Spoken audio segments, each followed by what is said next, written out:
오늘 우리 말씀은 너무나 잘 아는 사도 베드로의 신앙 고백. 이 신앙 고백은 사도신경의 모태가 되는 그런 고백입니다. 주는 그리스도시요 살아계신 하나님의 아들이시니이다. 이 16장의 신앙 고백이 있기 전에 우리가 마태복음 15장 또 16장 그리고 17장 오늘 12절까지의 말씀을 보면 예수님을 대적하는 서기관과 바리새인 그리고 사두개인들이 예수님과 진리 논쟁을 벌이는 모습을 볼 수가 있습니다. 그래서 그들은 예수님께서 진리에 어긋나는 행동을 한다, 하나님의 말씀을 온전히 전하지 않는다라고 하는 그런 대적하는 말을 하고, 또 주님께서는 그들에게 오직 말씀으로, 전통이 아니라 오직 말씀으로 하나님을 섬기라고 교훈하고 있습니다. 이런 가운데 또 중요한 사건이 하나 있었는데, 그것은 세례 요한이 목이 베어 죽는 그런 사건이 일어납니다. 점차 주님을 향한 핍박의 그런 그림자가 몰려오고 있습니다. 그 가운데 세례 요한의 죽음이 있었고, 이제 세례 요한이 죽자 헤롯 안디바, 그 당시에 그런 갈릴리 지방의 왕이었던 헤롯 안디바는 예수님 안에 세례 요한의 영이 다시 살아났다라고 하면서 마치 예수님이 세례 요한의 환생인 것 같이 그렇게 말하면서 이제 예수님을 공격하는 그런 모습을 볼 수가 있습니다. 전체적으로 예수님을 향한 핍박이 몰려오고, 또 진리 문제, 무엇이 하나님의 말씀인가 하는 이런 문제로 심각한 그런 갈등이 있는 가운데서 오늘의 신앙 고백은 나오는 것입니다. 얼마나 이들이 예수님을 박해했는가 하면 예루살렘에서 나사렛 지방까지 바리새인과 서기관들이 내려왔다라고 마태복음 15장에서는 이야기하고 있습니다. 바리새인들과 서기관들이 와서 무엇을 이야기하러 왔느냐? 오늘날 우리가 보면 그렇게 중요한 일이 아닌데요. 바로 제자들이 식사하기 전에 손을 씻지 않는다 이거예요. 손을 씻지 않고 음식을 먹으니 그것이 바로 장로들의 전통을 어긴 것이다. 옛날 성경에는 장로들의 유전, 바로 트러디션, 이것을 어겼다는 것입니다. 성경 말씀을 어겼다는 것이 아니라 성경 말씀에 어디 음식을 먹을 때마다 손을 씻고, 물론 정결을 가르치기는 하지만은 이런 것은 다 서기관과 바리새인들이 만든 그들만의 습속, 그들만의 습관, 전통이거든요. 그것을 지키지 않는다고 이제 따지고 온 것입니다. 이때 우리 주님께서는 마태복음 15장 3절에 보면 너희는 어찌하여 너희의 전통으로 하나님의 계명을 범하느냐라고 그들을 꾸짖습니다. 서기관과 바리새인들을 향하여서 너희의 전통으로 하나님의 계명을 어찌하여 범하느냐, 그러면서 고르반이라는 그런 이야기를 합니다. 고르반이라는 것은 바로 부모님께 마땅히 존경해야 되고 바로 봉양해야 될 것을, 부모님을 섬겨야 될 재물을 가지고 하나님께 드린 바 되었다라고 선포만 하면 바로 부모님에게는 의무를 다하지 않아도 된다라고 하는 것입니다. 오늘날로 말하면 하나님께 드렸다 하고는 세상에서의 책무는 다 잊어버리는 것입니다. 이것을 우리 주님께서는 책하신 것입니다. 분명히 오계명에서는 부모를 공경하라고 했으면 입술만의 공경이 아니야. 먹여 살리고 봉양하고 업고 다니고, 그게 바로 부모에 대한 제5계명이란 말이에요. 그런데 그들은 그 부모를 향한 그런 의무를 하기 싫으니까 하나님께 바친 바 되었다 하면서 재물을 다 하나님의 곳간에 드리는 듯 하면서 실상 다 그것들을 자기들이 취한다 이 말이에요. 이런 것들을 그들은 전통이라고 유전이라고 만들어 놨다. 이래서 주님께서 고르반이라고 하는 이것을 아주 책망을 하시면서 마태복음 15장 6절에 보면 너희의 전통으로 하나님의 말씀을 폐하는도다라고 이렇게 말하고 있습니다. 그 당시에 95%, 96%, 99%의 주류들은 다 이 전통을 말씀보다 더 귀하게 여겼습니다. 구약의 말씀은 어디 가고 없고 탈무드나 미시나나 이런 이름으로 전통을 형성해서 그 전통으로, 전통이 뭐예요? 오늘날로 말하면 실용주의예요. 자기들 편리한 대로 만드는 거예요. 지킬 만한 것은 막 만들어가지고 자기 치장하고 자기 자랑하고 못 지킬 만한 것은 이렇게 저렇게 다 빼버리고 이게 바로 전통입니다. 하나님의 말씀은 하나님의 질서가 있기 때문에 어려워도 지키면 큰 복이 되는데 이 전통은 그렇지 않아요. 안 지켜도 사람의 저주요, 지켜도 사람의 칭찬이에요. 아무 하늘나라에 상급이 없는 것이 바로 이 전통인데, 이러한 전통으로 그들은 바로 이런 말씀을 대적하고 그 갈릴리 지방에서 말씀을 전하는 예수님에게까지 찾아와서 이제 이렇게 대적하고 있는 것입니다. 그래야 오늘 말씀 전해보면 16장 6절에 보면 너희는 바리새인과 사두개인들의 누룩을 주의하라라고 이렇게 이야기하고 있습니다. 누룩이 뭔가요? 작은 것을 부풀러서 이야기하는 것, 혹은 순수하지 못하고 바로 부패시키는 것, 이게 바로 누룩의 속성이죠. 하나님은 명확하게 있는 그대로를 보시고 어린아이와 같은 그런 부풀려지지 않고 썩지 않은 것을 원하는데, 물론 누룩이 좋은 뜻으로 비유가 되지만은 이 경우에는 아주 나쁜 것으로 누룩이 비유가 된다 이 말이에요. 말씀이냐 전통이냐 위로부터 내려주시는 하나님의 교훈이냐, 아니면 마태복음 15장 9절에 나오는 사람의 교훈이냐, 계시냐 사람의 지식이냐, 무엇이 진리냐 이 말이에요. 우리는 다 압니다. 성경을 잘 읽습니다. 암송도 합니다. 그러나 실상 우리의 삶 가운데 무엇이 진리냐? 본디오 빌라도가 예수님을 밤새 신문하고 마지막 이 질문을 끝으로 신문을 끝냅니다. 무엇이 진리냐? 요한복음 18장 38절. 이 비아냥거리는 거예요. 본디오 빌라도는 실용주의였어요. 상대주의였어요. 편의주의였어요. 오늘날로 말하면 포스트 모더니즘이었어요. 해체주의예요. 뭐든지 분산시켜서 점점이 진리는 점점이 있는 게 아니에요. 진리는 모이는 것이요, 진리는 지향하는 것이요, 진리는 한 점을 향해서 나아가는데 오늘날 세속적인 가치는 다 흩어져 있는 거죠. 무엇이 진리냐 말이에요. 나는 손을 씻겠다, 나는 필리대로 하겠다 이 말이에요. 죄가 없어도 저렇게 군중이 떠더니 나는 내어주겠다. 무엇이 진리냐? 예수여, 무엇이 진리냐? 오늘 마이클 샌달의 정의는 무엇인가 라는 책이 베스트셀러가 됐지만, 거기에 진리는 실용주의요, 잘해야 공리주의거든요.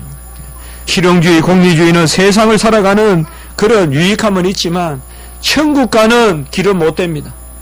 천국 가는 길은 절대 진리 예수님의 말씀만을 붙들어야 되는 것입니다. 이런 와중에서 오늘 주님께서는 제자들을 웬일이신지 빌립보 가이사라 지방까지 데리고 올라갑니다. 혹은 가이사라 빌립보. 이 지방은 바로 갈릴리 지방에서 또 백리를 올라가야 됩니다. 저는 이것을 타봤습니다. 갈릴리 지방에서 백리를 올라가야 되는데 이 땅이 되게 박토고 땅이 안 좋은 것 같은데요. 아닙니다. 정말 좋은 땅입니다. 여기가 갈릴리에서 쭉 올라가는 땅이요, 그야말로 흑토라 그래요. 옛날 제가 어릴 때 보면 뒷산에 가보면 항토가 있고 그 차력을 빚는 항토가 있는데, 우리 친구들은 어디서 새까만 흙을 가지고 와가지고 공작을 하더라고요. 바로 그런 거. 아주 우리가 논에 보면, 기름진 논이 보면 먼 데서 보면 시커멓거든요. 어떤 그런 땅이에요.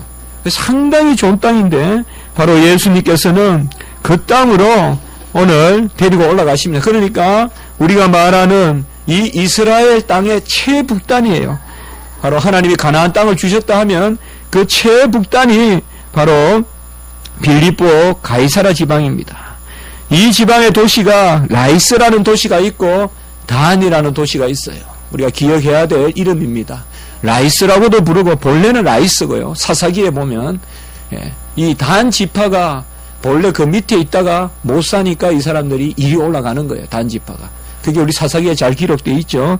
그리고 그래서 그 지역을 라이스라고 부르고 단이라고도 부르는데, 사사기 18장 7절에 가보면 그 땅에는 부족한 것이 없으며 이렇게 적어놨습니다. 그대로 오늘날도 가보면 여러분 딱 느낌이 와요. 그저 그냥 씨를 뿌리고 싶은 느낌. 그리고 확 잘 자라고 있어요. 그리고 딱 가다 보면 눈에 딱 띄는 게 하나 있어요. 안식년이라고 돌아가면서 경작하지 않는 땅들이 있어요. 틈틈이 7분의 1은 놀고 있어요. 그러니까 안식년이라고 그런 것을 우리가 볼 수가 있는데요. 왜 주님이 이 땅에 이곳에 데려갔을까요? 이곳은 이렇게 부유하고 이곳은 하나님이 주신 부족한 것이 없는 땅이지만은 이미 이름에서 보면 빌립보 가이사라, 빌립보의 지방이고 가이사라가 뭡니까? 바로 시저, 황제잖아요. 그래서 디베라 가이사라, 바로 가장 잔혹했던, 네로에 못지않게 잔혹했던 황제의 이름을 따서 빌립보 가이사라, 분봉왕 빌립보가 헤롯 빌립이 바로 디베라 가이사의 이름을 따서 빌립보 가이사라라고 지었습니다. 이런 도시의 이름을 봤을 때 이 도시는 상당히 로마면 로마, 헬라면 헬라, 그리고 이방의 그런 습속들이 아주 많이 들어와서 이곳에는 여러분들이 다음에 한번 가보시면 알다시피 아주 전에도 한번 제가 말씀을 드렸어요. 아주 물이 풍부하고 저 헤르몬산에서 내려와요. 헤르몬산이 보인다고도 하는데 모르겠습니다. 멀리 날 좋으면 보인다고도 해요. 저 먼 데 있는 한 4,000m 안 됩니까? 헤르몬산은. 거기서 지하수로 물이 내려와서 여기서 용천해요. 물이 쏟아올라요. 그런데 그 물이 쏟아올라서 산에 보면요, 물은 없는데 소리만 엄청 나요. 물은 조금 흐르는 것 같은데 소리가, 엄청난 소리가 흘러요. 그래서 그 지하수가 다 그 지역을 기름지게 하는 거예요. 그래서 그 물이 어디까지 가느냐 하면 갈릴리로 들어가요. 갈릴리로 호수로 들어가거든요. 그런데 이제 그 물이 있는데, 그러니까 뭐예요? 군데 지하수가 터지고 이런 데는 다 신을 섬기는 거예요. 풍요의 신 섬기고 무슨 신 섬기고. 그래서 가보면요, 이 신은 헬라 때 신이고, 이 신은 로마인들이 만든 신이고, 이 신은 본래 구약시대 때 섬기던 신이고, 여로보암이나 이런 사람들이 그쪽 지역을 중심으로 활동했던 거예요. 그렇기 때문에 이 지역은 아주 우상이 많고 신상이 많고, 다음에 여러분들 가보시면 베드로가 고백한 곳이다라는 곳이라고 여러분 안내하는데요. 거기 가보면 군데 보면 석상 위에 목이 끊긴 거, 우상들이 그냥 막 널려있어요. 아직까지. 그만큼 우상이 많은 도시예요. 바로 주님께서는 지금 이곳으로 데리고 갔습니다. 이곳으로 데리고 가서 따로 기도하시고 이제 제자들에게 고백을 이끌어내시기 위하여 질문을 하시는 것입니다. 하나님이 왜 질문하십니까? 혹자는 여기에 보면 예수님이 물어 이르시되, 이래서 예수님은 무지하셔서 물으셨다. 그래서 초대교회 그 아리우스라는 사람은 이런 구절을 들어서 예수님은 질문도 많이 했고, 그래서 절대 무지했고 그런 부분도 있다. 그래서 예수님은 연약하다, 뭐 이렇게 하는데요. 예수님은 그렇게 이 질문을 우리가 해석할 것이 아니라, 여러분들 물을 때는, 하나님이 물을 때는 두 가지가 있어요. 하나님이 물을 때는, 첫째로 욥기와 같이 하나님이 물을 때는 바로 진리를 깨닫게 하실 때, 욥은 하나님의 질문에 진리를 깨달았어요. 내가 천지를 지을 때 네가 어디 있었느냐 물었어요. 네가 저 바다에 문이 열려서, 바다에 터가 열려서 물이 나오고 또 바다에 물이 차니까 다시 그 터가 닫히는 것을 내가 보았느냐. 욥의 깨달음은 하나님의 질문으로 끝났어요.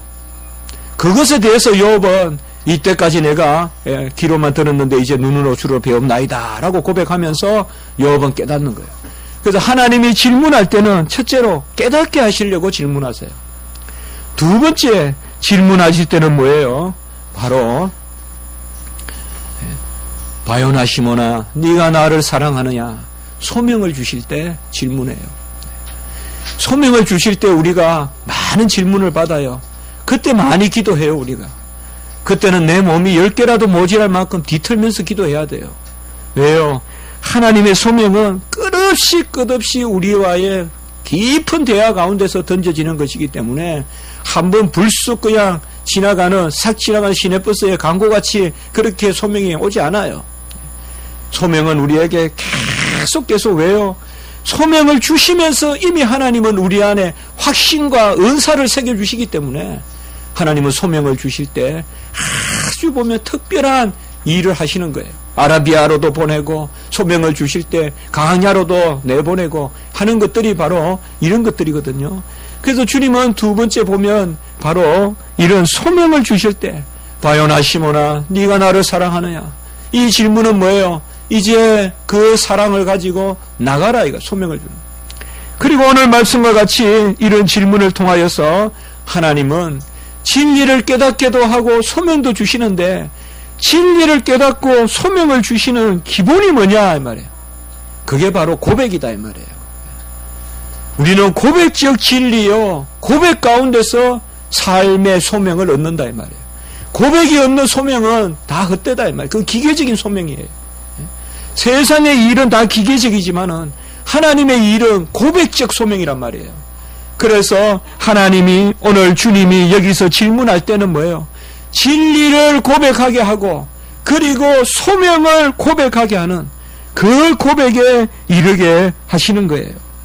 그래서 주님께서는 질문을 던집니다. 여러분들, 질문은 이미 우리를 인정하는 것입니다. 구약 때는 보면 질문보다는 하나님이 선포하십니다. 그게 언약이에요. 나는 너의 아버지고 나는 너의 하나님이고 너희는 나의 백성이고 자자손손 천대만대 복을 누리리라, 이런 식으로 선포해버려요. 그러나 이게 신약시대에 오면 점차 고백을 요구하세요. 그래서 주님께서 바요나 시모나 하고 묻기도 하시고, 그리고 우리가 성경을 가만히 보면 이 고백에 이르게 하시려고 병도 낫게 하시고 고백에 이르게 하시려고 많은 일을 행해요. 그래서 가만히 보면 신약시대 백성이 역시 훨씬 뛰어난 거예요. 하나님이 경륜상 훨씬 우리는 딱딱한 것을 먹는 백성으로 여겨주시는 거예요. 그게 바로 뭐냐 하면 고백이다 이 말이에요. 믿음이 연약해도 부족해도 약해도 그 연조가 짧든 길든 우리가 고백이 없으면 하나님 앞에 나갈 수 없어요. 고백이 없이는 눈물이 없고 고백이 없이는 감사가 없어요. 그래서 그 고백에 이르게 하시려고 우리는 고백이 소망이에요. 고백하는 가운데 내 마음이 확 기쁨이 와요. 고백하는 가운데 내 마음이 붕 날라올라요. 그렇게 즐겁고 아주 청명해진단 말이에요. 아주 귀한 정리가 되고요. 그게 바로 우리에게 고백하는 그런 영을 하나님이 주시기 때문에 사람들이 인자를 누구라 하느냐라고 먼저 물으십니다. 인자는 이 땅에 오신 하나님의 아들이지 않습니까? 바로 친근하게 사람들이 인자를 누구라 하느냐라고 사람들에 대해서 물으십니다. 사람들은 혹은 세례 요한이라고 하고 엘리야라고 하고 예레미야라고 하고 그리고 선지자 중에 하나라고 한다고 이렇게 이야기합니다. 그들의 고백에는 하나님의 아들에 대한 그런 고백이 없고 그저 한 인간, 그는 세례 요한, 이제 죽었던 세례 요한이 다시 환생한 그런 것이라고 말하는 사람들은 세례 요한이다. 들어는 엘리야라고도 하는데 엘리야는 성천했잖아요. 그러니까 엘리야는 최고의 선지자죠. 우리가 불의 사자라고도 하죠. 그리고 말라기서에 보면 엘리야의 이런 말씀이 말라기서에 예언되어 있잖아요. 그래서 들어는 엘리야라고도 하고 그리고 들어는 또 예레미야라고도 하고, 예레미야는 누굽니까? 바로 멸망을 선포했지만은 회복을 또한 선포하잖아요. 그래서 가장 망하고 흥하고에 가장 눈물을 짓고 가장 복음을 붙들고 그 간격이 있었던 게 예레미야 선지자거든요. 그래서 예수님은 예레미야 아닌가? 예레미야가 아닌가? 전부 다 여기 보면 한생이에요. 동격화 시키는 거예요. 예레미야가 다시 왔다. 엘리야가 다시 왔다. 그리고 세례 요한이 다시 살아났다. 그리고 거기에 보면 마지막에 보면 14절에 선지자 중에 하나다. 이것을 신명기에 보면 신명기 18장 15절에 보면 내 하나님 여호와께서 너희 가운데 내 형제 중에 하나를 일으키리니, 선지자 하나를 일으키리니, 이게 아주 유명한 그런 예언이거든요. 신명기 18장 15절. 그 선지자가 왔다.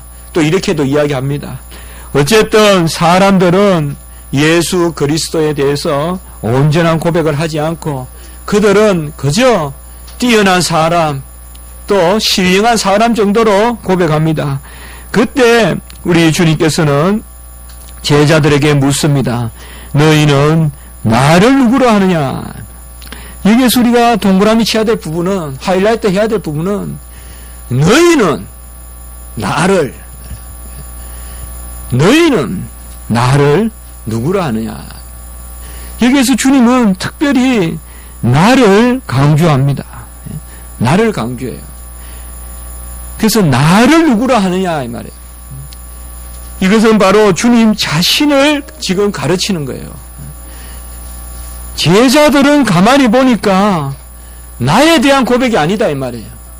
내가 베푼 은사에 대한 고백이고 내가 행한 사역에 대한 고백인데 너희들은 나에 대해서 어떻게 생각하냐 이 말이에요. 어떤 소유가 아니라 어떤 행한 것이 아니라 존재, 인격, 너희는 나를 어떻게 보느냐 이 말이에요. 주님 자신을 어떻게 보느냐라고 이렇게 질문하고 있습니다. 그래서 너희와 나를 딱 주님께서는 세우십니다.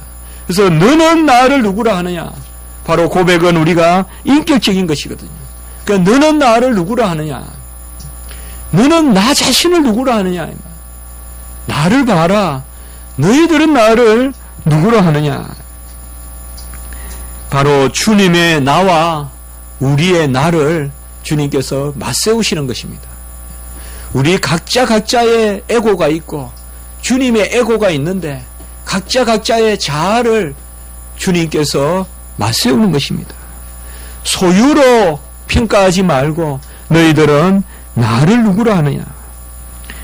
주님은 이 땅에 오셔서 이 나라는 말씀을 이야기할 때는 주님께서 정확하게 자기 자신을 정의할 때입니다. 그래서 나로 말미암지 않고는 아무도 하나님을 알 자 없다고 나라고 했고 나로 말미암지 않고는 결단코 천국에 들지 못한다고 나라고 이야기했고 나는 길이요 진리요 생명이라고 했고 나는 부활이요 영생이라고 했고 나는 생명의 떡이요 영생의 물이라고 했고 나는 포도나무요 나는 선한 목자라고 했습니다.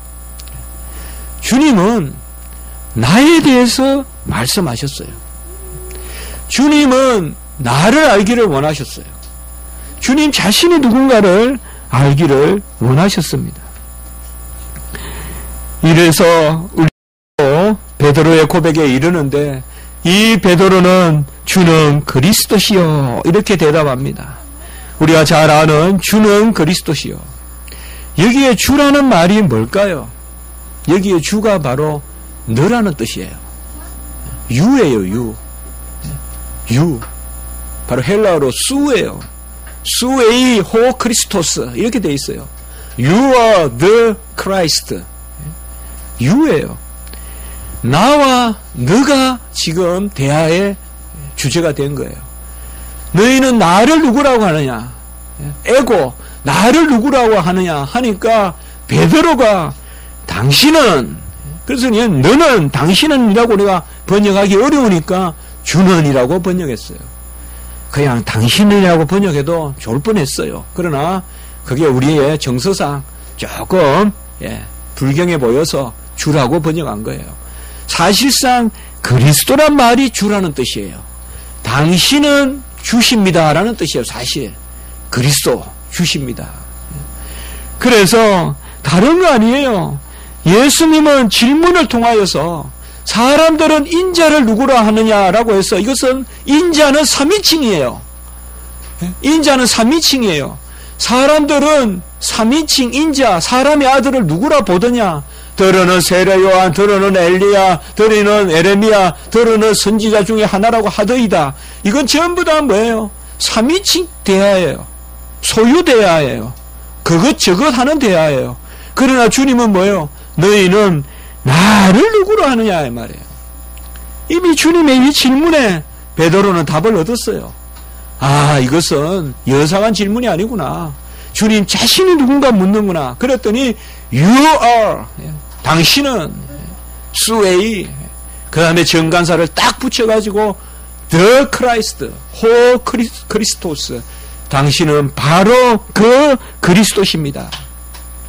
여기에 정관사가 붙는단 말이야. The Christ, 그 주님이십니다. 그 기름 부은 자이십니다. 여기에 바로 뭐예요? 기름 부은 자십니다. 당신은 바로 그 기름 부으신 자십니다. 당신은 선지자십니다. 당신은 제사장이십니다. 당신은 왕이십니다. 당신은 엘리야와 같은 선지자요.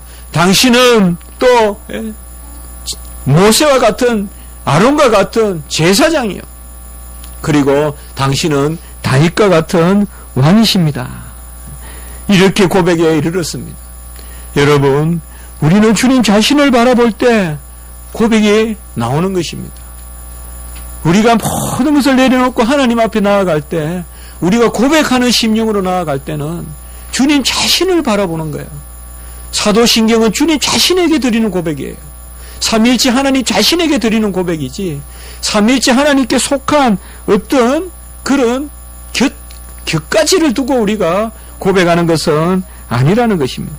이러한 고백이 베드로에게서 나왔어요. 그러니 이 고백은 하나님이 주신 것이라고 이야기하는 거예요.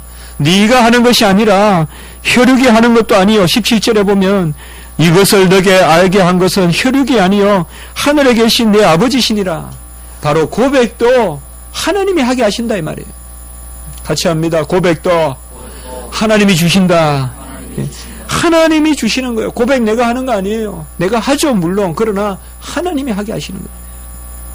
그래서 살아계신 하나님의 아들이시니다 라고 자연스럽게 연결이 됩니다. 그래서 당신은 기름 부은 왕이요 선지자요 제사장이요, 그리하여 당신은 세례 요한도 아니요, 당신은 예레미야도 아니요, 당신은 바로 이 땅에 오시는 하나님의 아들이시요 살아계신 하나님의 아들이시다. 그래서 예수님의 이 질문을 통하여서 바로 고백을 하는 것입니다. 왜 고백이 중요할까요? 고백 좀 안 하면 안 될까요? 왜 칼을 목에 갖다 대고 너 고백하지 마 그러면 살려줄게. 그런데 왜 주는 그리스도세요 살아계신 하나님의 아들이십니다 라고 죽었을까요? 제가 공부했던 에딘버러 가보면 언약 성도에 그런 감옥이 있단 말이에요. 지붕 얻는 감옥이 있단 말이에요. 그 다 지붕 얻는 감옥에 넣어놓고 높지도 않아요. 정말 요거보다도 안 높아요. 누구든지 타넘을 수 있어요. 그런데 거기에서 지붕도 없어요. 안 타넘어요. 그러고서 얼어 죽고, 얼어 죽지 않는 사람은 거기에 뒷문이 있어요. 그 뒷문으로 그 지붕 얻는 감옥이 있는 데가 바로 유명한 스코틀랜드의 신앙 고백이 선포된 곳이에요. 그것이 웨스트민스터 신앙 고백의 전신이에요. 그 유명한 장소에 바로 지붕 얻는 감옥이 있어요. 또 그게 온갖 믿는 그 사람들은 다 누군가 하면 다른 것 없어요. 주님만이 그리스도라고 고백한 거예요. 여러분, 우리가 그 상태면 어떨까요? 아이고, 믿음은 내가 속으로 가지고 있으면 되지. 굳이 뭐 내가 한마디, 그래요, 저 안 믿어요. 여왕이 머리가 될 수도 있죠. 뭐 내가 믿음 가지고 있으면 되지 뭐. 내가 속으로 잘 믿는데 뭐. 그래도 돌아서서, 갈릴리에 같이, 그래도 지구는 돈다 하는 식으로, 그래도 주님이 머리시지. 뭐 그러면 안 됩니까? 그러면 안 됩니까? 너 말해봐. 믿어 안 믿어 하니까 안 믿어요. 그러면서 살고 일단 고개 돌리고 나오면서 그래도 주님이 우리의 머리시지. 그러면 주님이 싫어하실까요? 왜 고백을 해야 될까요? 왜 고백 때문에 이렇게 목숨까지 바쳐야 될까요? 우리도 이런 자리에 설 수도 있어요. 이런 일들이 많이 닥칠 수 있어요. 내 믿음은 뭐 그대로 있는데 왜 굳이 뭐 죽으면서까지 고백할 필요가 있냐? 그게 뭐 나에게 더 믿음의 진보가 있냐? 그렇게 생각할 수 있어요. 왜 우리가 고백을 해야 됩니까? 왜 고백을 하면서 그렇게 많이 죽어갔습니까? 왜 폴리갑은 화형을 당하면서까지 노래 부르면서 주님을 고백했습니까? 부인만 하면 얼마나 명망이 있고 얼마나 인품이 뛰어나고 얼마나 그 에베소 교회에 가장 뛰어난 당대의 최고의 주님의 일꾼이 폴리갑인데 한마디만 철회하면 그래 내가 일단 살아남아서 내 제자들을 더 만들자 이런 생각할 수도 있잖아요. 일단 살아남아서 내가 죽으면 이건 개죽음이다. 요새 다 그렇게 생각하잖아요. 왜 개죽음을 당하냐 개죽음은 다 그렇게 쉽게 말하잖아요. 요새 순교가 없는 시대잖아요. 순교한 사람을 욕하는 시대잖아요. 지혜가 없다 그러고. 그런데 폴리가 또 왜 그렇게 순교합니까? 왜 우리는 고백이 그렇게 귀할까요? 로마서 10장 10절에 보면 사람이 마음으로 믿어 의에 이르고 입으로 시인하여 구원에 이르느니라. 우리 이곳에 있는 자녀들 어떤 경우든 좀 못난 거 괜찮아요. 좀 모자란 거 괜찮아요. 좀 부모님 말씀 덜 듣는 것도 괜찮아요. 공부 못해도 괜찮아요. 고백은 저버리면 안 돼요. 어떤 경우든 하나님 앞에 고백은 저버리면 안 돼요. 구타를 당하든 감옥에 갇히든 하나님 앞에 고백은 저버리면 안 돼요. 왜 그럴까요? 오늘 말씀 첫째로 고백이 복이에요. 오늘 보면 바로 주님께서 바요나 시몬아 내가 복이 있도다. 고백은 순간순간 하나님께 맡기는 거예요. 우리가 고백하고 죽으면 개죽음 같아도 고백하고 안 죽으면 그거는 무슨 삶인지 우리가 어떻게 알아요? 그건 다 우리 생각이에요. 진정이 복된 것은 언제든 우리 생각하지 말고 그저 하나님 시키는 대로 고백하라면 고백하고 그게 가장 복된 것이에요. 제가 어제 한번 이 생각을 해봤습니다. 고백은 순간순간 핸들을 하나님께 맡기는 것입니다. 순간순간 차를 몰고 가는데 이 영적인 기관차를 몰고 가는데 고백하지 않으면 내가 모는 거예요. 내가 삐뚤해요. 그러면 주여 믿습니다. 하면 또 주님이 핸들을 잡아주세요. 그래서 주님이 또 그걸 몰고 가세요. 제가 설교 준비하면서 그런 생각을 해봤어요. 고백이라는 것은 영적으로 핸들을 하나님께 맡기는 것입니다. 우리가 우리가 신앙 고백하잖아요. 오전 예배, 오후 예배 신앙 고백하잖아요. 그 순간 주님이 핸들을 잡아주신다 이 말이에요. 그런데 고백하지 않고 내가 나가려고 하면 바로 내가 핸들을 잡는 거예요. 여러분들 육신의 땅은 육신의 길은 내가 핸들을 잡아도 되지만은 영의 길은 주님이 핸들을 잡으셔야지 우리가 핸들을 잡고 어떻게 철로의 역정을 가겠어요. 우리가 핸들을 잡고 어떻게 하늘길을 가겠어요. 우리가 어떻게 하늘길을 알아요. 주님이 해야죠. 이게 바로 고백이다 이 말이에요. 모세가 아말렉과 싸울 때 아론과 훌이 손을 받쳐줬는데 그 손이 내려오면 아말렉이 이기고 그 손이 올라가면 이스라엘이 이긴다 이 말. 그래서 아론과 훌이 지혜롭게도 손을 딱 받치고 있다 이 말. 모르겠습니다. 어떻게 이것을 주석할지 몰라도 저는 이게 고백이라고 하지 한번 생각해 봤어요. 말씀 준비하면서 이게 고백이다 이 말이에요. 고백으로 뜨니까 이긴다 이 말이에요. 고백에 손을 놓으면 안 된다 이 말이에요. 고백이 왜요? 복이기 때문에. 두 번째 바로 고백이 위에 교회가 세워집니다. 오늘 보면 바요나 시몬아 바로 베드로에게 이 반석 위에 내 교회를 세운다라고 이렇게 말했습니다. 교회는 교리가 있어야 되고 교리가 바로 신앙의 고백입니다. 그러므로 고백이 없는 교회는 죽은 교회입니다. 사도신경도 안 하는 교회가 있어요.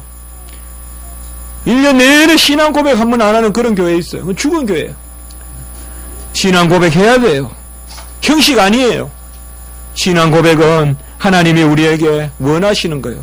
그 터 위에 교회를 세운다고 했으니 우리의 고백의 터 위에 세우는 거예요. 신앙 고백이 없는 교회는 죽은 교회예요. 사도신경 한다고 편하냐? 사도신경 한다고 뭐가 그렇게 하면 안 된단 말이에요. 목사님 설교만 있으면 예배가 아니에요. 신앙의 고백이 있고 그리고 하나님의 말씀을 겸손히 듣고 하나님께 나아가는 것이요. 세 번째, 신앙 고백이 있을 때 천국의 열쇠를 갖게 됩니다. 19절에 보면 천국 열쇠를 내게 주는데 우리 다 천국 열쇠 갖고 싶잖아요. 천국의 곳간을 열고 싶고 또 바로 이 땅에서 천국의 열쇠는 고백밖에 없습니다.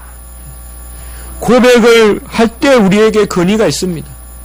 고백을 하면서 가르쳐야 권위가 있다 이 말이에요. 신앙 고백을 하면서 전도해야 권위가 있고 신앙 고백을 하면서 가르쳐야 권위가 있다 이 말이에요. 저도 신학교에서 우리 주의 목회자들을 가르치고 있지만은 항상 이것을 명심합니다. 하나님이 저를 깨닫게 하세요. 제가 거의 전도사 되고 설교 안 해본 적은 한 2달밖에 없어요. 1994년 전도사 될 때부터 해서 계속 저는 설교하면서 주의를 보내요. 교수 돼서도 설교 안 할 수도 있지만 설교를 안 하면 가르칠 수가 없어요. 그걸 너무나 제가 잘 알아요. 뭐 가르치는데 뭐 그냥 강의한 대로 하면 아닙니다. 바로 뭐예요? 고백이 없는 사변적인 것에는 아무 건세가 없어요. 여러분. 주의 일 하려거든 다른 거로 준비하지 마시고 내 심령의 고백으로 준비하세요. 우리 목사 안수 받는 우리 강도사님 심령의 고백으로 준비하세요. 내 심령의 고백으로 준비해야 권위가 넘치고 그 가운데 하늘 문이 열리기도 하고 닫히기도 하고 권능이 생기는 거예요. 그 권능을 안수하시는 거예요. 하나님의 손으로 덮어주시는 거예요. 그래서 주님께서 반석을 열어서 숨겨주셔서 덮어주시듯이 안수해 주시는 거예요. 그것이 바로 고백입니다. 마지막으로 이 고백이 있을 때 음부의 권세가 이기지 못한다고 이야기했습니다. 온갖 악한 영이 우리에게 틈탑니다. 덤빕니다. 온갖 더러운 정욕이 생깁니다. 18절에 보면 고백에 음부의 권세가 틈타지 못합니다. 많이 신앙 고백하세요, 여러분들. 사도신경은 기본적인 고백이고 많은 신앙 고백을 만들어 가세요. 그러면 악한 것들이 틈타지 못해요. 무슨 신령한 무슨 능력을 행한다고 악한 영이 틈타지 못하는 거 아니에요. 무슨 은사가 있다고 아니에요. 은사는 은사예요. 고백이 있을 때 악한 영이 틈타지 못해요. 신앙 고백을 열심히 하시고 우리가 믿는 바가 뚜렷하면 삼위일체 하나님을 믿기 때문에 예수님을 믿고 성령을 믿고 성부 하나님을 믿기 때문에 어떤 악한 영의 권세도 우리를 틈타지 못하는 거예요. 그걸 왜 우리가 무슨 권능이 있겠어요? 주를 믿고 주님께 핸들을 맡기고 주님을 쫓아가는 것이죠. 바로 이런 것을 주님께서 우리에게 주시는 것입니다. 신앙 고백은 믿음의 빛깔과도 같다고 저는 생각합니다. 믿음에 무슨 색이 있겠습니까마는 우리 믿음에 색이 있다면 그것은 신앙 고백이다. 신앙 고백이 푸르죽죽해서 되겠냐? 맑은 빛이 색과 같은 하늘과 같이, 가을 하늘과 같이 그런 청명하고 맑은 빛이색 믿음을 가지려면 신앙 고백이 온전해야 된다. 여러분, 하나님은 대단한 거 요구하지 않습니다. 하나님은 대단한 거 요구하지 않아요. 삼위일체 하나님을 온전히 믿는 여러분 되시기 바랍니다. 우리가 고백하는 믿고 확신한 바에 거하시는 여러분 되시기 바랍니다. 이미 네게서 배운 것을 알며라고 이야기했어요. 우리는 이 고백을 다 주님께서 은밀히 주셨습니다. 그래서 은밀히 고백하는 신앙, 여러분들 하루도 그냥 지나지 말고 삼위일체 하나님, 성부, 성자, 성령 하나님이 인정하고 조용히 우리 젊은이들, 어린이들도 1분이라도 1초라도 하나님 앞에 인정하면 그 고백 가운데 하나님이 놀라운 하늘의 길을 여실 줄 믿습니다. 그것이 우리의 삶의 비밀이요 오직 하나님이 주시는 큰 권능인 줄 믿습니다. 한번 기도드리겠습니다. 거룩하고 자비로우신 하나님 아버지, 고백해 하시니 감사합니다. 고백에 이르게 하시니 감사합니다. 고백을 주시니 감사합니다. 고백으로 하나님과 함께 살게 하시니 감사합니다. 고백을 아버지여 놓지 않게 하시고 고백하게 하시고 고백에 거하게 하시고 고백한 대로 믿게 하시고 죽음이 오더라도 칼이 오더라도 이 고백을 양보치 않도록 인도하여 주시옵소서. 구주 예수 그리스도의 이름으로 감사하며 기도드리옵나이다. 아멘.